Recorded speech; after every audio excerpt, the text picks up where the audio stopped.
Da tribuna da Câmara, o deputado Carlos Jordi respondeu à narrativa de que o presidente Jair Bolsonaro teria sido eleito com base em mentiras. Jordi respondeu que quem vive de mentiras é o PT, exemplificando com as repetidas promessas de entregar a transposição do Rio São Francisco, adiadas ao longo de 4 mandatos petistas. A obra só foi concluída pelo presidente Jair Bolsonaro. Jordi também falou sobre a prisão do jornalista Oswaldo Eustáquio em inquérito conduzido por Alexandre de Moraes. Um verdadeiro absurdo o que estão fazendo com a liberdade de expressão e a liberdade de imprensa. Assista. Deputado Carlos Jordi. Obrigado, senhora presidente. Bom, eu quero dizer para o deputado que me antecedeu, que disse que o nosso governo foi eleito com mentiras, que o nosso governo vive de mentiras. Quem vive de mentiras são vocês. Quem vive de mentiras é o PT. Quem vive de mentiras é a esquerda. A esquerda, o PT, disse que entregaria a transposição do Rio São Francisco em décadas. Levaram 13 anos fazendo superfaturamentos de uma obra que brincaram com sentimentos da população nordestina. Dilma disse que entregaria numa década esse empreendimento que não foi entregue. E aí, Jair Bolsonaro veio semana passada e fez a inauguração dessa obra, trecho da obra, levando água a milhões de nordestinos. E aí eles ficaram em polvorosa, dizendo que o pai da obra, o pai dessa obra era o Lula. Bom, só se for aquele pai que sai para comprar cigarro e nunca mais volta para casa para atender a família. Foram diversas outras mentiras. A mesma questão da inauguração do Trem-Bala, estava olhando aqui uma matéria dizendo que seria agora, em 2020, seria hoje até a inauguração. Isso Dilma em 2012 afirmou. E também quero chamar a atenção aqui a respeito da prisão do jornalista Oswaldo Eustáquio.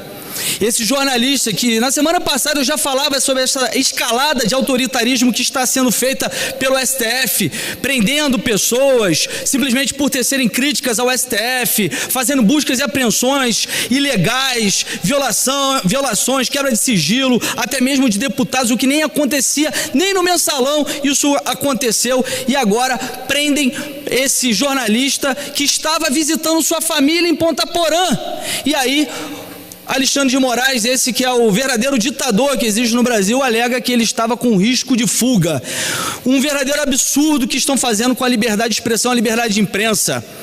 E me causa muita estranheza, o que eu fico realmente muito estarrecido, é esse silêncio por parte da Câmara dos Deputados, o silêncio da imprensa, até mesmo querendo colocar, por exemplo, Alan dos Santos como blogueiro, não querem nem fazer com que ele possa ser chamado do que ele é, jornalista, blogueiro sem blog.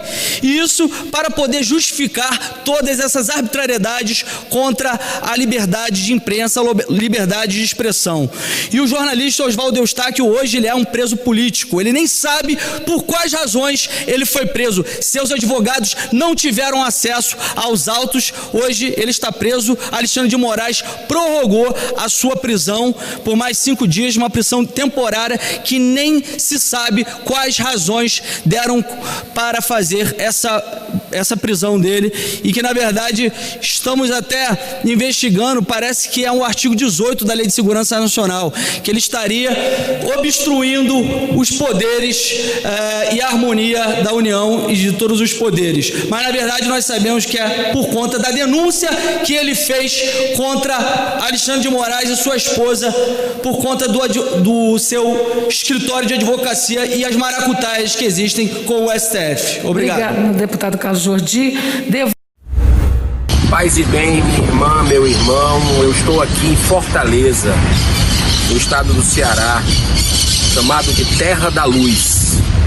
Não por acaso, aqui foi o primeiro lugar no Brasil a libertar os escravos, 4 anos antes da Lei Áurea. É uma terra de gente libertária, de gente que não admite imposição, de gente que se manifesta pelo que é correto. E essa aqui é a Praça da Imprensa. É a praça que fica entre a maioria dos veículos de comunicação do estado, TVs, rádios, jornais. E nós estamos hoje num dia fundamental no Senado Federal, que é a deliberação, a votação desse PL, chamado por uns de fake news, por outros o PL da censura ou da lei da mordaça. Esse PL 2630 vai ser votado em poucas semanas. No máximo nós tivemos 5 semanas de análise, sem nenhum debate com você, que é o maior interessado. O Marco Civil da Internet, alguns anos atrás, teve 5 anos de debates, de ouvir o contraditório da sociedade. Esse PL não ouviu nenhuma vez a sociedade, não ouviu o outro lado. E muitas pessoas, com razão, estão apavoradas com essa situação. Porque no momento de crítica, no momento que as pessoas colocam as suas posições, elas podem ser intimidadas com esse projeto de lei aqui no Senado. Eu vim de avião de Brasília para cá, avião de carreira, óbvio, e no avião já fui contactado por uma pessoa preocupada com esse movimento reativo do Senado Federal, porque é reativo sim, por alguns colegas que foram vítimas de fake news recente. Eu já fui um pouco mais de tempo, mas a gente se solidariza com os colegas, sabe que precisa combater a indústria das falsas notícias, mas não pode surgir nenhuma sombra sobre a possibilidade de tirar o seu direito de se manifestar, de liberdade de expressão, de lhe intimidar. Então, eu votarei hoje contra com convicção. Nessa votação de hoje, eu vou lutar com todas as minhas forças para que essa pauta seja adiada, mesmo sendo necessária, mas que a gente não atropele certas etapas que vão repercutir por gerações. Então é muita cautela e prudência, que assim que nós voltarmos ao Senado Federal, presencialmente, que a gente possa debater na CCJ, que a gente possa fazer audiências públicas para ouvir o seu sentimento, para aprimorar a ideia. Mas desse jeito, a população não concorda. E não é robô não, como dizem alguns. Não são robôs. É gente de bem que está preocupada com esse assodamento. Já está carimbado esse projeto como algo que não é bom pela forma que está sendo feita, de afogadilho. No avião já me contactaram, no aeroporto. Ontem eu fui no Mercado Central aqui do Ceará, ouvi as pessoas e elas estão realmente muito assustadas com essa escalada de tentar regular. Tecnologia é muito difícil você regular de uma forma que não seja pensando no futuro. A tecnologia muda muito rápido.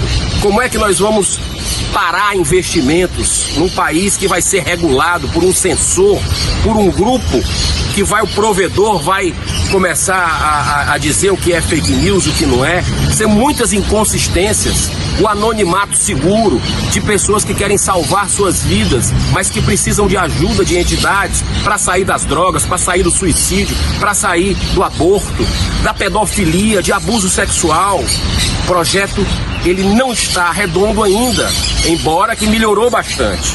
Então, se nós não conseguirmos adiar, eu vou votar contra, com muita convicção, mas até sugiro que seja a pauta número 1, assim que nós voltarmos para as sessões presenciais no Senado. O Senado não pode se apartar da sociedade, ele teima em não se aproximar da sociedade, ele tem que estar junto. E a sociedade está preocupada e não concorda com esse projeto, com poucas semanas de debate para ser votado desse jeito. Então aqui, da Terra da Luz, eu vou me manifestar não apenas para o meu povo, mas para o Brasil inteiro, de que a gente precisa de uma redenção. A gente precisa ter o direito de falar, isso é liberdade.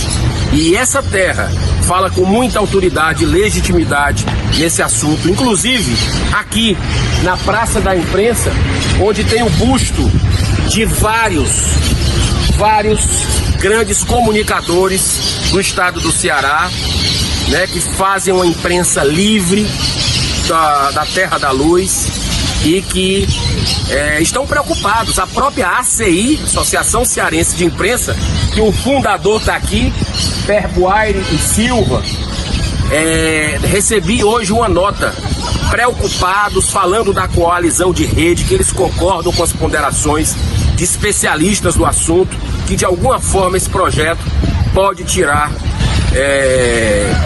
de alguma maneira a sua liberdade de expressão, né? Então não há censura, não ao PL, que Deus abençoe a você e sua família, que o bom senso reine no Senado Federal nessa votação histórica e que vai repercutir para os nossos filhos e para os nossos netos. Gente, olha, agradecer a audiência de todos vocês por estar prestigiando esse espaço que eu tenho aberto aqui para pessoas boas entrarem na política. E por último eu quero reforçar uma mensagem que eu quero me antecipar para 2022. Para 2022, gente, nós temos vários votos. Nós vamos votar para presidente, nós vamos votar para um senador, nós vamos votar para um deputado federal, e vamos votar para um deputado estadual e vamos votar para um governador. Aonde eu quero chamar a atenção de vocês? Chamar a atenção é no voto para o senador. No voto para o senador. Por quê? Eu sou favorável que abra-se uma investigação diante de tantos fatos que aconteceram, né, em relação ao STF. Eu sou favorável. Só que o Senado não consegue fazer isso nesse momento. Por quê? Porque o Senado não tem um quórum que propicie a abertura de investigação contra o Senado. E queria contar para vocês novamente. O Senado é que fiscaliza o Supremo. E o Supremo fiscaliza o Senado. Então, esse fiscaliza esse. E esse fiscaliza esse. Um fiscaliza o outro. Certo? Um fiscaliza o outro. Só que para isso acontecer, aqui ninguém pode ter rabo preso com ninguém. E a investigação não sai de jeito nenhum. E o que tem a ver 2022 com isso? 2022, nós vamos trocar 27 senadores, um por estado.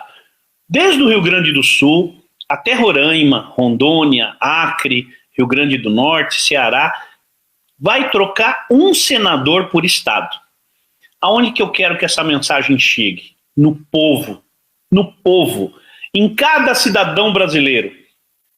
100 milhões de brasileiros que votaram na última eleição vão votar em 2022 escolhendo um senador. Faça uma escolha boa, pelo amor de Deus. Faça uma seleção dos candidatos, escolha o melhor senador, porque se a gente quiser botar ordem nessa casa, nós precisamos ter poderes isentos.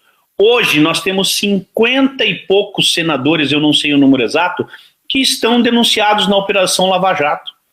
Então, na minha concepção, são 50 senadores que têm medo que o Supremo abra processo contra eles e, portanto, eles não abrem o processo contra o Supremo. Nós estamos aqui, ó, um encaixado no outro. Para que isso mude, esse voto para senador vai ser muito importante em 2022. Pensa nisso. Deixei a mensagem para vocês. Fiquem com Deus. Obrigado, Ismael. Obrigado, Neto. E até segunda-feira, se Deus quiser.